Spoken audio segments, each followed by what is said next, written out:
Now, I know there are thousands of you out there that have a piece of equipment sitting in your garage that has not ran for years, and you don't even want to think about spending money at the repair shop to get it fixed. What if I told you today we're going to hit the easy button? I'm going to show you how you can fix 90% of all that equipment sitting in your garage for under 20 bucks.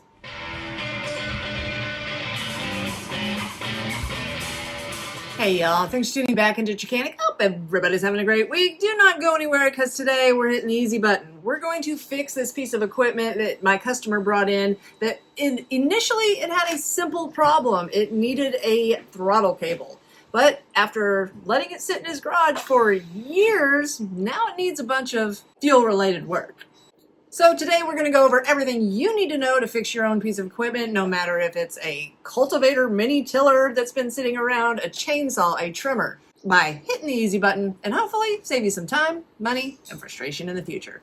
So how are you going to fix your machine for under 20 bucks? Well, a lot of times machines that have been sitting around for this long, they've been used and abused, and you don't want to put OEM parts back into something that can possibly be 10 to 15 years old. Some of you might want to do that, and that's great.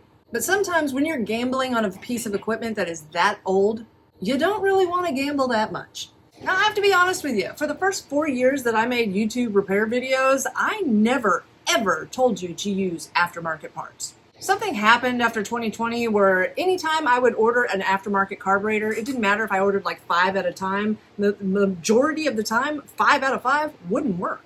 So I quit giving my customers even the option to get aftermarket parts and just changed out OEM. Well, as everybody knows though, in the last few years, everything has gotten exponentially higher in price. So whether we like it or not, we have to find an aftermarket distributor that sells quality parts. A few years ago, I started getting approached by HIPAA, and I just blew them off. I didn't know anything about them, and I didn't really want to take a chance. But then I started seeing other people post videos saying that their carburetors were working just fine, so I've been trying them for the last couple of years. And so far, every one I've gotten has worked just fine. The crazy part about it is most all of their aftermarket carburetors are under $20. This kit that I'm fixing to put on this Earthquake cultivator is only $10.99 right now. Now, when I bought it last week, and it was actually $15.99, still way under 20 bucks. But this week, it's on sale with Prime Days, and you can get it for $10.99, and it comes with an air filter. Mine, I do not believe, comes with an air filter. No. But look at all this stuff that does come in it. You have a complete replacement for your fuel line assembly, a fuel filter, the carburetor, an extra primer bulb just in case for later, carburetor mounting gasket, and a spark plug. Now, I don't know why it comes with a fuel line assembly with a fuel filter and then an extra one. Maybe because this carburetor kit also fits the augers, because Earthquake makes a few different pieces of equipment with this exact same engine on it. And the auger might need a bigger fuel filter. I don't know. I am actually going to go ahead and replace this little one with the big one just because I like these better. Now, as always, before you go ordering any parts, make sure to check compression and for spark. I did last week before I ordered this carburetor, and it had 120 pounds, which is perfect, and it did have spark.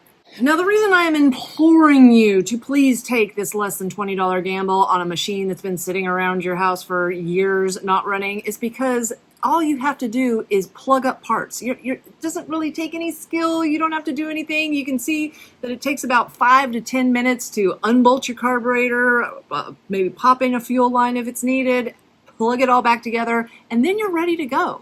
Hopefully, if you have the confidence to do this repair all yourself, it'll keep you out of the repair shop and save you at least $40 to $50 in labor. Now, it depends on what carburetor you get from HIPAA, but you might want to have to pay attention to something. Some of them, you're just going to be able to take a couple of nuts off, pop your old one off, pop the new one on, and you're good to go. Some of them, you're going to have to pay a little bit more close attention to, like this one. But you can see it's got this little bracket that the throttle cable goes through. It's already got that bracket on the throttle cable itself, so we don't need it in this carburetor. We're just going to unscrew it out of this bracket. Next, you're just going to screw your carburetor on.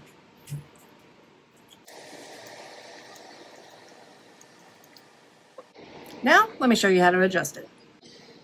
Now, on most of these, one side of this little piece right here, I don't even know the name of it, has just a little slot. The other side has a barrel. That's because the barrel of your throttle cable goes through that side and then it tapers down to where it can't come out the other side. So when you screw your throttle cable onto your carburetor, you're going to want to pretty much line it up to where, as this is sitting completely released, your cable looks like it's sitting pretty much in this little barrel, but where it's not going to come out. So where are we at here? That's the barrel side. I'm gonna turn it right there. All right, so now that I've got it in there, I'm gonna press my throttle trigger, make sure that it has full range of motion all the way to its adjusting screw and all the way back for full throttle. Once we have it in the perfect position, we can tighten this nut down and it'll stay in place. Oh, and last but not least, why we got a carburetor right off the bat is because when the customer brought it in for just the throttle cable, that's all he thought he needed. We asked him, where's the rest of your carburetor? He didn't know. Now, this is a point when you want to stop and realize which fuel line goes to your fuel filter and which one is the return to the tank. Now, I still have a little bit of fuel in there, so you can see this one right here. If you put it this way, this one on the right, higher up, is the one that's returning the fuel to the tank, and this other one is to the fuel filter and it's drawing the fuel in. Now, one step a lot of people do not realize to do is this intake mount right here, insulator. You're going to want to check these screws holding it on to make sure that they're still tight, because they can vibrate out and they can be sucking air, and then you not know, have your brand new carburetor, everything you think is fine, but sucking air through your block here, and that's not good either. So I'm going to, oh look, we're able to turn it here. I don't know if he had this off. Not able to turn it much, but definitely was able to tighten it a little bit up.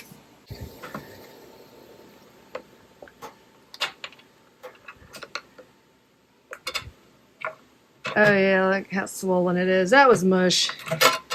Alright. Whew. I'm just going to throw all this away. This stank. Alright. Is my fuel filter? Oh no, my fuel filter is too big. I'm going to have to put it on after I put my line in there, which isn't a big deal. It's like literally going to go right out. Ooh, I don't want it to go through my gas thing. No, so I'm going to pop that fuel filter back on this way. Okay.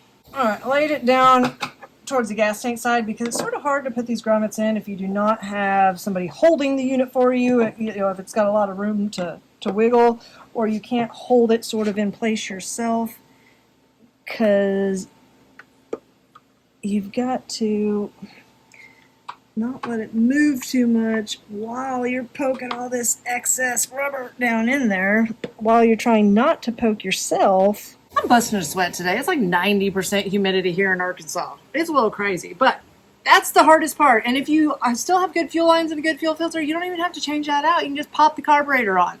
And now we're to the easy part. Let's put the carburetor on, attach everything back together, throw the spark plug in it, throw some gas in her, see if she's going to run.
All right, guys, $11 in 10 minutes my time. Who thinks she's going to run? All right, we got her on choke. We got her turned on. Throttle's working. Let's see what she's gonna do.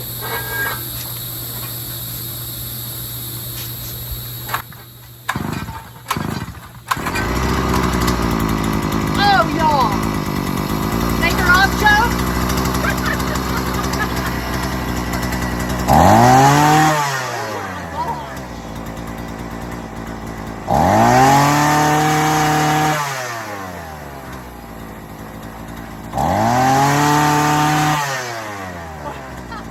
So guys, this is your reminder. Do not let the high inflated price of parts deter you from actually fixing that piece of equipment that's been sitting in your garage for years. After the carburetor, labor, the service that it's going to have with a spark plug and an air filter and a fuel filter, or maybe fuel lines or a tank grommet or a tank vent, you're going to end up with $100 and something repair bill on a $200 trimmer. You're not going to want to spend that. You won't mind spending $15 for all of that stuff.